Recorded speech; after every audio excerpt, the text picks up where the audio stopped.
seminggu 2 minggu depan nih untuk persiapan Nataru. Jadi kita akan rutin untuk bikin preskon persiapan dari BUMN untuk Nataru. Kemarin kita Pak Erik sudah tahu di hampir seluruh dunia dimanapun kita berada. Sekarang ini peak-peaknya semua penerbangan dan namanya holiday. Jadi kita ini juga termasuk yang negara agak lain gitu. Berhasil justru menurunkan harga tiket menjadi 10% itu di bawah Injurni juga menurunkan 16 flight ya 316 flight, sedangkan Citylink di 210 flight. Jadi total kita mengajukan sebanyak 526 flight. Jadi ada penambahan flight di rute-rute unggulan. Kemudian kami sampaikan juga, ini mungkin izin Bang Arya mungkin kita colong sedikit sebelum nanti pertanyaannya semakin memanas, kami menyampaikan dulu di sini. Jadi memang kapasitas produksi kita ketahui bersama bahwa tadi Bang Arya juga sudah menyampaikan, kita memang perlu untuk penambahan jumlah pesawat, dan kami sampaikan kabar gembira bahwa di Garuda Indonesia nanti satu pesawat sudah datang, ya satu pesawat sudah datang, saat ini sedang dalam proses painting dan juga refurbishment interior pesawat. Kemudian direncanakan nanti di akhir bulan ini juga datang satu pesawat lagi dan 2 pesawat nanti di Januari. Ya itu yang sudah pasti, dan kemudian sudah ada tanggal delivery date-nya, dan target kami nanti di tahun 2025 kita akan menambah pesawat lagi 15 sampai 20 pesawat lagi. Ya tentunya ini membutuhkan kerjasama, komunikasi dan koordinasi dengan kementerian-kementerian terkait, dan kalau memang sudah ada jadwal kedatangannya dan juga apabila ada acara seremoninya pasti akan kami undang rekan-rekan media. Mungkin itu yang dapat kami sampaikan, Bang Arya. Terima kasih. Baik teman-teman. Kan tadi udah lihat ya, keren banget ya bandaranya. Nanti jangan nginap di bandara ya. Baru mau dulu ya, pertama soal ini konfirmasi untuk yang diskon PJP2U sama PJP4U itu di seluruh bandara.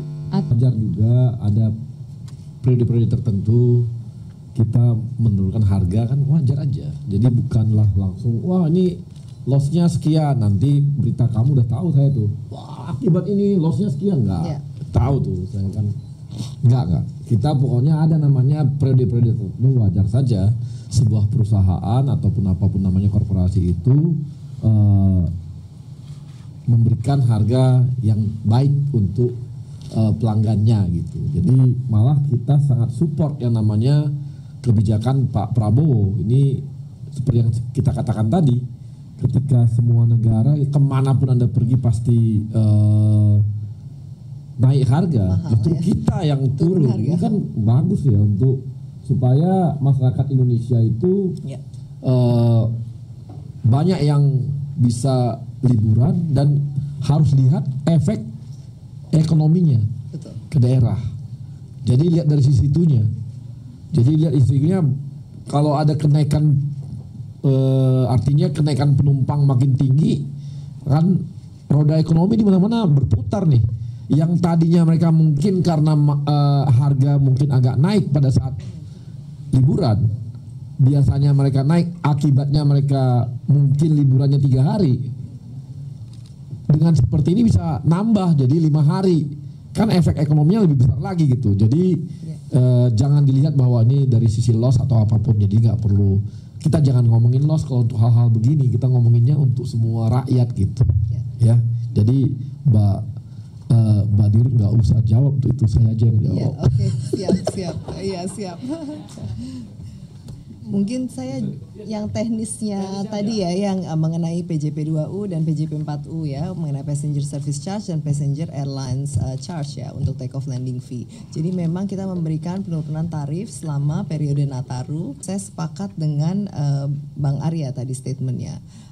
Pastinya kita ada ini ya cost ya untuk ini, tapi yang kita lihat memang harusnya adalah economic impact dan multiplier effect yang bisa dihasilkan dari ini, dari concerted effort ini. Kalau kita lihat kajian di sebelumnya Bang Arya, setiap spend yang kita ini adalah multiplier effect-nya 10 sampai 12 kali lipat.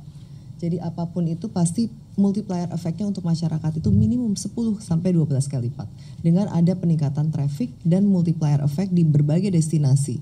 Jadi ini kita melihat positifnya bahwa memang apa yang kita bisa kontribusikan untuk masyarakat ini jauh lebih besar. Lalu untuk pengoperasian bandara sendiri kita melakukan 24 jam di seluruh bandara.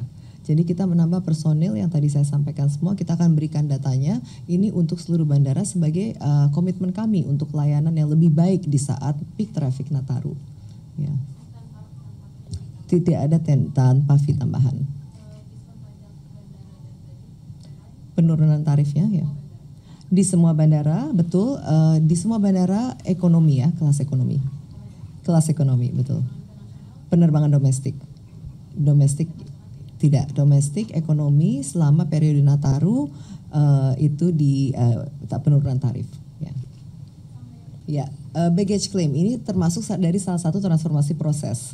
Jadi mohon agak siang ini agak bersabar sedikit. Saya komitmennya mungkin tidak bisa 15 Desember, tapi di Maret kita harapkan sudah ini terrealisasi karena ini memang again ini stakeholder di bandara dan semua pihak ini sangat banyak ya, sehingga kita harus memanage ini semua di belakang layar di mana kita ada Kementerian BUMN, imigrasi, bea cukai dan keperhubungan dan ini adalah untuk first bag, last bag, komitmen kami adalah 20 sampai 40 menit ke depannya. Dan ini kami sedang melakukan effort yang sangat luar biasa di IAS, salah satu anak perusahaan kami, Engineering Aviation Service, untuk mengganti majority of equipment untuk membuat ini semua lebih cepat. Dan juga mengatur dari sisi airside flow. Karena memang airside ini yang menjadi agak bottleneck untuk masuknya bagasi. Nah ini kita sedang melakukan airside transformation juga. Yang tadi saya tidak sampaikan, sebenarnya airside ini juga kita lakukan transformasi sehingga perjalanan dari pesawat sampai ke bagasi itu lebih cepat dan juga first bag, last bagnya ini kita bisa komit dengan SLA yang memang sudah kita tentukan. Baik, jadi kalau Garuda kontribusi tiket harga mahal, kayaknya dari dulu harganya Garuda tuh segitu-segitu aja loh. Karena ini kan tiket batas, tarif batas atas ini kan dari 2019. Jadi dari dulu harganya udah segitu aja. Jadi tidak ada masa di mana Garuda harganya sangat rendah sekali, terus sekarang dalam 2 tahun tiba-tiba jadi tinggi sekali, tidak. Ya dapat saya sampaikan, jadi kalau ada wacana, ini jangan-jangan Garuda nih yang bikin harga jadi mahal, oh enggak. Garuda dari dulu posisinya di situ, Citylink dari dulu ya posisinya terus di situ. Justru tidak ada perubahan tarif batas atas ini ya kami mengerti karena ini akan semakin memberatkan masyarakat tentunya kan. Itu. Nah kemudian tadi pertanyaan yang berikutnya, mudah-mudahan ini tidak ditanya lagi ya masalah pesawat dana dari mana. Jadi saya sampaikan, mungkin Mbak Findri juga bisa melihat sibuknya saya engage dengan beberapa dari vendor, dari Airbus, dari Boeing, dari beberapa lessor ya. Artinya kita membuka luas-luasnya komunikasi bahkan dengan beberapa airline besar ya untuk menambah pesawat tadi, dan tentunya kalau kita bicara angka masih sangat jauh sekali Mbak. Masih sangat jauh sekali. Berapa nanti satu pesawatnya itu masih sangat jauh sekali. Sehingga untuk pertanyaan berapa dana yang dibutuhkan, itu masih sangat jauh. Tapi nanti kalau sudah ada angkanya akan kita sampaikan. Ya. Oke. Terima kasih. Oh, sumber dananya ya tentunya akan kita komunikasikan nanti dengan Kementerian BUMN, dengan Kementerian Perhubungan, akan kita komunikasi lebih lanjut. Tetapi kita juga punya operational cash. Nah, jadi ada gambaran Mbak ya, bukan semuanya kita akan minta gitu, enggak. Ya, tentunya akan kita kolaborasikan, kita koordinasikan dengan seluruh kementerian terkait.